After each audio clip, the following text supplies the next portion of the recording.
சிங்கப்பூரின் 4வது பிரதமராக பதவியேற்றார் லாரன்ஸ் வாங். EPF கணக்கிலிருந்து பணத்தை மீட்பதற்கு மோசடி கும்பல் தீவிரம். 4 லட்சம் ரிங்கிட்டிற்கு மேல் மதிப்புடைய போதைப் பொருள் பறிமுதல், 6 கைது. இயந்திரத்தில் தீ, கருடா இந்தோனேசியா ஏர்லைன்ஸ் விமானம் அவசரமாக தரையிறக்கப்பட்டது. ராஃபா நகரில் ஐநா வாகனம் மீது தாக்குதல், இந்திய அதிகாரி மரணம்.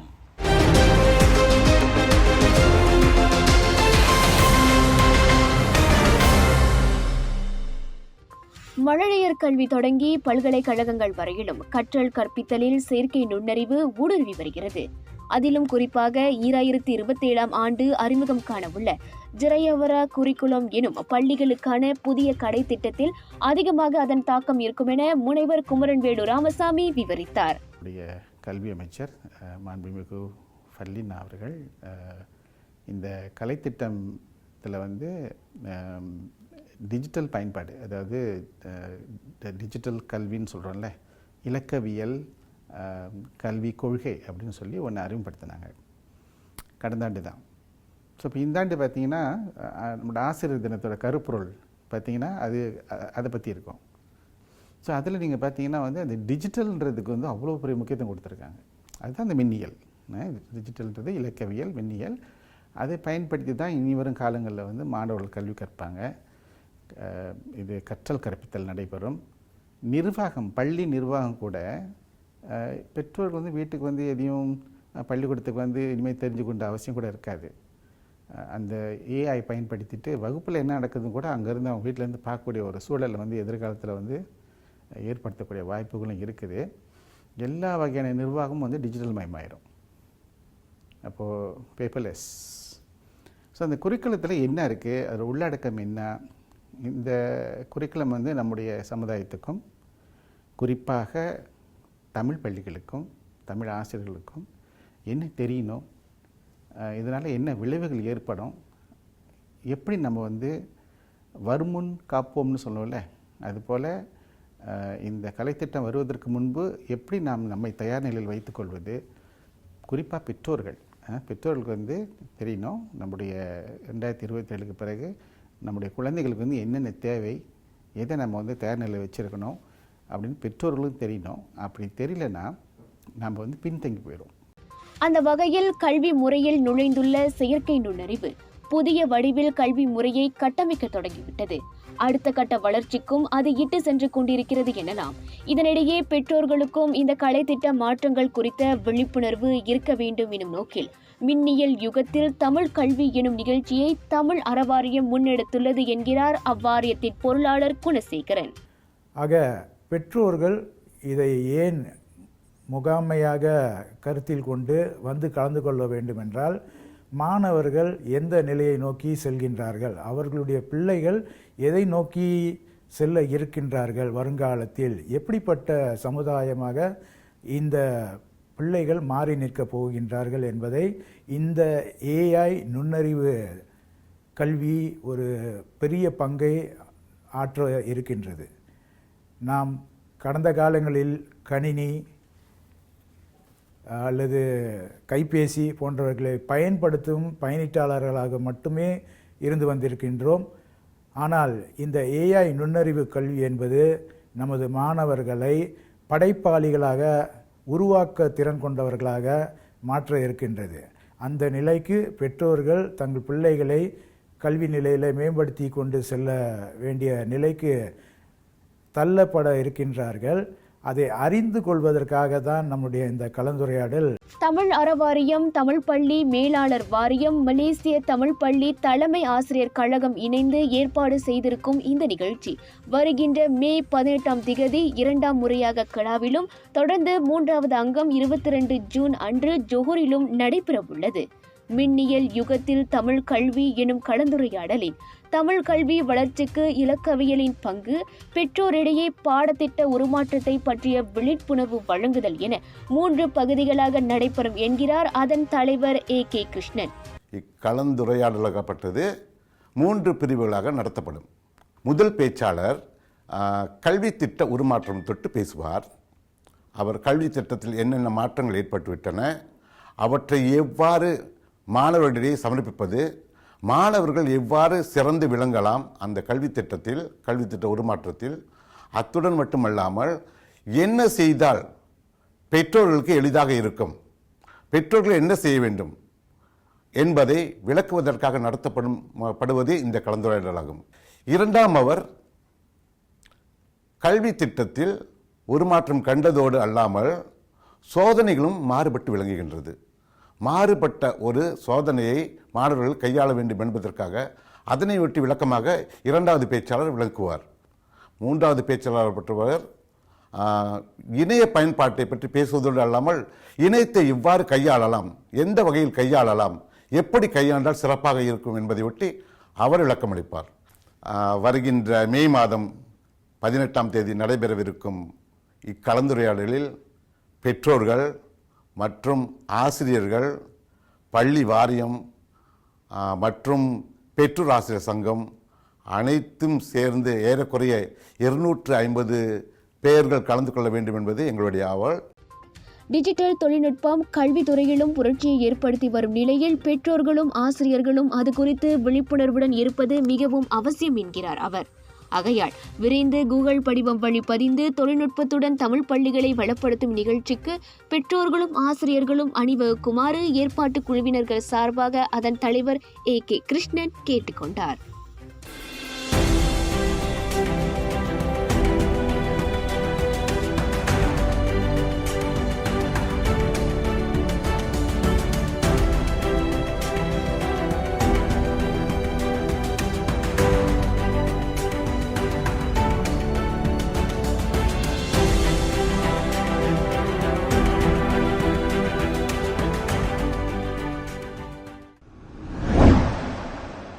சிங்கப்பூரின் 4வது பிரதமராக லாரன்ஸ் வாங் நேற்றிரவு பதவியேற்றார். 51 வயது வாங் கடந்த 20 ஆண்டுகளாக சிங்கப்பூரின் ஆட்சி பீடத்தில் அமர்ந்திருந்த 72 வயதான லீ சியன் லூங்கிற்கு பதிலாக பிரதமர் பதவியை ஏற்றுள்ளார். பிரதமர் வாங்கின் பதவியேற்பு சடங்கு நேரலையாக உள்நாட்டு தொலைக்காட்சிகளில் ஒளிபரப்பப்பட்டது. மாஜுலா சிங்கப்பூர பாடலுடன் தொடங்கி சிங்கப்பூர் அதிபர் தர்மன் சண்முகரத்னத்தின் உரையை தொடர்ந்து குடியரசுத் தலைவர் மற்றும் தலைமை நீதிபதி சுந்தரேஷ் மேனன் முன்னிலையில் வாங் பதவி உறுதிமொழி எடுத்துக் கொண்டார். நிதி அமைச்சர் பொறுப்பையும் தக்க வைத்துக் கொண்ட வாங் பின்னர் தனது பதவி உறுதிமொழி பத்திரத்தில் கையெழுத்திட்டார். சிங்கப்பூரின் வர்த்தகம் மற்றும் தொழில்துறை அமைச்சரான கான் கிம் யோங் துணை பிரதமராகவும் நியமிக்கப்பட்டுள்ள வேளை அவருடன் இணைந்து 14 அமைச்சர்களும் பதவி உறுதிமொழி எடுத்துக் கொண்டனர். இவ்வேளையில் மற்றொரு மாநில அமைச்சராக முரளி பிள்ளை நியமிக்கப்பட்டு ஜூலை 1ஆம் தேதி அவர் பதவியேற்பார் என தெரிவிக்கப்பட்டுள்ளது. நேற்றோடு தனது அரசாங்கத்துடன் பதவி விலக விரும்புவதாக லீ சியன் லுங் இதற்கு முன் அறிவித்ததை தொடர்ந்து இம்மாதம் 13ஆம் தேதி வாங் தனது அமைச்சரவை பட்டியலை அறிவித்தார் என்பது குறிப்பிடத்தக்கது. சுவாச பிரச்சனை, சளி, இருமலுக்கு உகந்த தீர்வு சைலஜா பேபி ஹெர்பல் கிரீம். துளசி, கரிஞ்சீரகம், கிராம்பு போன்ற மூலிகைகளால் கொண்டு தயாரிக்கப்பட்டுள்ள சைலஜா பேபி ஹெர்பல் கிரீம் உங்கள் குழந்தைக்கு சிறந்த தேர்வு. EPFின் 3வது சேமிப்பு கணக்கான பிளெக்சிபிள் எனப்படும் திட்டத்தை பயன்படுத்தி மோசடியில் ஈடுபடுவதற்கு இணைய மோசடி கும்பல்கள் தீவிரமாக வேலை செய்து வருவதால் பொதுமக்கள், குறிப்பாக EPF சந்தாதாரர்கள் தெளிவாக இருக்க வேண்டும் என வலியுறுத்தப்பட்டுள்ளனர். SMS குறுந்தகவல் மற்றும் ஊழியர் சேமநிதி நிறுவனத்தின் அதிகாரிகள் என கூறிக்கொள்ளும் இணைய மோசடி பேர்வழிகள் மோசடியில் ஈடுபடுவதற்கான சதிவேளையில் ஈடுபடும் சாத்தியம் அதிகமாக உள்ளது. எனவே பிளெக்சிபிள் கணக்கை மாற்றும் நடவடிக்கையில் சந்தாதாரர்கள் மிகவும் விழிப்பாக இருக்க வேண்டும் என தனது இன்ஸ்டாகிராம் சமூக வலைத்தளம் மூலம் EPF கேட்டுக்கொண்டுள்ளது. இணைய மோசடி கும்பலின் பேச்சுக்கு மயங்கி ஏமாந்துவிட வேண்டாம் என EPF நினைவுறுத்தியுள்ளது. பிளெக்சிபிள் கணக்கின் மூலம் EPF சந்தாதாரர்கள் நேரடியாக நாள் ஒன்றுக்கு குறைந்தபட்சம் 50 ரிங்கிட் முதல் 250 ரிங்கிட் வரை மீட்க முடியும்.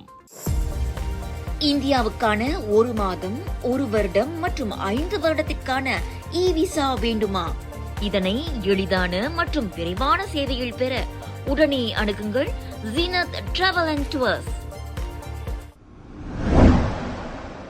நெகிரி செம்பிலான் போதைப்பொருள் குற்ற துடைத்தொழிப்பு பிரிவினர் மேற்கொண்ட நடவடிக்கையில் 4 லட்சம் ரிங்கிட்டிற்கும் மேலான மதிப்புடைய போதைப்பொருள் பறிமுதல் செய்யப்பட்டதோடு 4 வெளிநாட்டு பிரஜைகள் உட்பட 6 கைது செய்யப்பட்டனர்.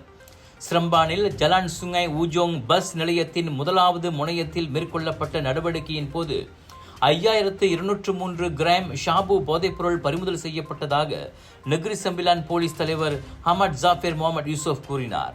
கைது செய்யப்பட்ட சந்தேக பேர்வழிகளில் ஒருவரின் காரில் இருந்து போதைப்பொருள் பறிமுதல் செய்யப்பட்டதாகவும் அந்த போதைப்பொருள் உள்நாட்டு சந்தையில் விநியோகிக்கப்படுவதற்கு திட்டமிடப்பட்டிருந்ததாக நம்பப்படுவதாக இன்று வெளியிட்ட அறிக்கையில் ஹமட் ஜாஃபர் தெரிவித்தார். பஹாங் பெந்தோங் லிந்தாங் அருகே வாகனம் மோதியதில் புலி ஒன்று இறந்ததாக கூறப்படுகிறது. இன்று அதிகாலை மணி 4 வாக்கில் அச்சம்பவம் குறித்து தகவல் கிடைத்ததை பர்ஹிலித்தான் தேசிய பூங்கா வனவிலங்கு பாதுகாப்புத்துறை தலைமை இயக்குனர் டத்தோ அப்துல் காடிர் அபு ஆஷிம் உறுதிப்படுத்தினார். இறந்து கிடக்க காணப்பட்ட புலியின் அளவை வைத்து அதற்கு 5 வயதுக்கு மேல் இருக்கலாம் என நம்பப்படுவதாகவும் அப்துல் காடிர் சொன்னார். அந்த புலியின் பாலினம் மற்றும் அது இறந்ததற்கான காரணத்தை கண்டறிய பர்ஹிலித்தான் அதிகாரிகள் சம்பவ இடத்தில் சோதனையை மேற்கொண்டனர். அதன் பின்னர் மேல் நடவடிக்கைக்காக அந்த புலியின் உடல் பேராக் சுங்காயில் உள்ள தேசிய வனவிலங்கு பாதுகாப்பு மையத்திற்கு கொண்டு செல்லப்பட்டது. சம்பவ இடத்திற்கு அருகிலுள்ள வனப்பகுதியில் இன்னமும் புலிகள் வாழ்கின்றன என நம்பப்படுகிறது.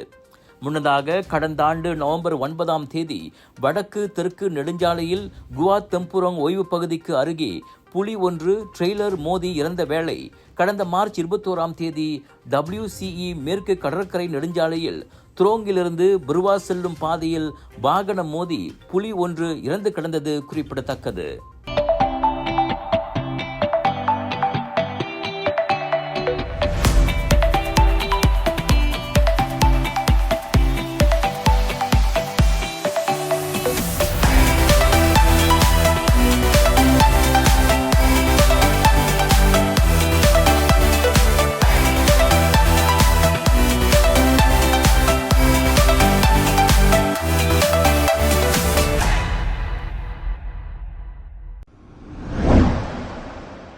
இயந்திரத்தில் திடீரென ஏற்பட்ட தீயால் கருடா இந்தோனேசியா ஏர்லைன்ஸ் விமானம் ஒன்று அவசரமாக தரையிறக்கப்பட்டது. இந்தோனேசியாவிலிருந்து 468 பேருடன் சவுதி அரேபியாவிற்கு பயணமான போது சம்பந்தப்பட்ட விமானத்தின் இயந்திரத்தில் தீப்பிடித்ததால் அது அவசரமாக தரையிறக்கப்பட்டதாக கருடா இந்தோனேசியா விமான நிறுவனம் தெரிவித்துள்ளது. அதனால் மாலை மணி 5:15 வாக்கில் அவ்விமானம் புறப்பட்ட இந்தோனேசியா மக்காசார் விமான நிலையத்திலேயே மீண்டும் அவசரமாக தரையிறக்கப்பட்டது. புறப்பட்ட சிறிது நேரத்தில் விமானத்தின் ஒரு இயந்திரத்தில் திடீரென தீ ஏற்பட்டதை தொடர்ந்து பயணிகளின் பாதுகாப்பு கருதி விமானி அம்முடிவை எடுத்துள்ளார். எனினும் சம்பவத்தின் போது அவ்விமானத்தில் இருந்த 450 பயணிகளும் 18 பணியாளர்களும் காயம் எதுவும் இன்றி பாதுகாப்பாக விமானத்திலிருந்து வெளியேற்றப்பட்டதாக கருடா இந்தோனேசியா விமான நிறுவனம் தெரிவித்தது. அவ்விமானத்தில் பயணித்த பயணிகள் அனைவரும் ஹஜ்ஜி யாத்திரைக்காக மடினாவிற்கு பயணமான யாத்ரீகர்கள் ஆவர். மாற்று விமானம் வாயிலாக அவர்கள் மீண்டும் சவுதி அரேபியாவுக்கு அனுப்பி வைக்கப்பட்டதையும் கருடா இந்தோனேசியா உறுதிப்படுத்தியது. 2ஆம் முறையாக நடைபெறுகிறது பேசிஸ் பே நிறுவனத்தின் சரஸ்வதி இங்கிலீஷ் சேலஞ்ச். சரஸ்வதி ஆங்கில சவால் போட்டி மாணவர்களின் ஆங்கில மொழி திறனை வெளிக்கொணரும் இதன் இறுதிச் சுற்றை காண விருப்பமா? எதிர்வரும் மே 26ஆம் தேதி மாலை 7 மணிக்கு யூடியூப் நேரலை வழி காண தவறாதீர்கள். காசாவின் ராஃபா நகரில் உள்ள ஐரோப்பிய மருத்துவமனைக்கு சென்ற ஐநா வாகனத்தின் மீது திங்கட்கிழமை தாக்குதல் நடத்தப்பட்டதில் இந்தியாவின் ஓய்வு பெற்ற ராணுவ அதிகாரி கர்னல் வைபவ் அனில் கால் மரணமடைந்தார். இஸ்ரேல் ஹமாஸ் நெருக்கடி தொடங்கியது முதல் காசாவில் மரணமடைந்த அனைத்துலக இயக்கத்தின் முதல் பணியாளர் 46 வயதுடைய அனில் என தெரிவிக்கப்பட்டது. அந்த தாக்குதலில் ஐநாவின் மற்றொரு பணியாளரும் காயமடைந்தார். அனிலுக்கு மனைவியும் 2 பெண் பிள்ளைகளும் உள்ளனர். 2022ஆம் ஆண்டு ராணுவத்திலிருந்து ஓய்வு பெற்ற அனில் ஐநாவின் பாதுகாப்பு மற்றும் தற்காப்பு துறையில் 2 மாதங்களுக்கு முன் இணைந்ததோடு 1 மாதத்திற்கு முன்னதாக காசா சென்றடைந்ததாக கூறப்பட்டது. இதனிடையே அவரது உடலை புதுடில்லிக்கு கொண்டு வருவதற்கான ஏற்பாடுகளில் நியூயார்க்கில் உள்ள இந்தியாவின் நிரந்தர அலுவலகம், தெல் அவீவ் மற்றும் ரமலாவில் உள்ள இந்திய தூதரக அதிகாரிகள் ஏற்பாடுகளை செய்து வருவதாக அறிவிக்கப்பட்டது.